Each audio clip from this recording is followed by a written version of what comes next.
It's starting to look pretty good. We've got our step one where they fill out the form, and then we're going to bring them to step two. We need to edit our step two page. And usually on a step two, it could be a calendar or a product purchase. Where step one, you gather the information so you capture their data on a form. And step two, they can either purchase or, in our particular case, I'm going to add a calendar. So let's go ahead and select add a calendar, and we're going to edit this page. Like I said, there's two things you can do on step two. They've already filled out the form, so we don't need the form here. What we're going to want to do is to tell them what's next. I'm going to go ahead and leave the review because I feel like that's pretty good on a step two. But if you are going to add a product, all you've got to do is come over here to add elements, and then you can come in here and add a one-step or a two-step order form. And remember, you'd have to have your product ready to be able to have your order form on your step two page. Let's say, for example, this was going to be an order versus a calendar. I'm going to go ahead and select save. We'll go ahead and update this step two. And if you're adding a purchase page with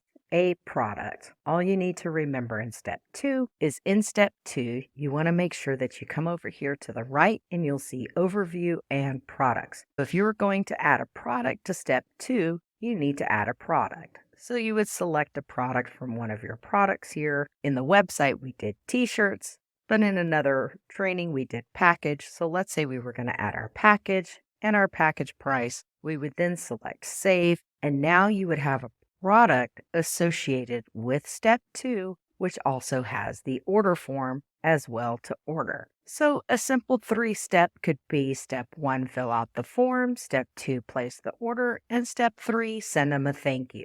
That's one way of doing a step two. We're also going to do a step two example as a calendar, which is how we're going to create this one because our goal here is to book an appointment for the plumbing services. To set up a calendar, all you've got to do is come over here to add your elements. We're going to look for the calendar right here. And then what we would do is we would select the calendar. It's a booking request, it would be a job, or it would be a sales calendar. You could also name your calendar 24-hour emergency calendar so you could have your staff available. So if you haven't taken the calendar training, be sure to go take out the calendar training if you're looking at having your second step book a calendar appointment. If you're looking to have your second step, book a calendar appointment. And you'll see right here, I've got the calendar set up. I might change the words to say book your appointment now. And there it is, emergency service. They can book their emergency service appointment right there. Let's go and select save. And now you'll see we've got our second step calendar booking. Again, you can do products or you can do calendar booking. I'll go ahead and remove this product just by selecting delete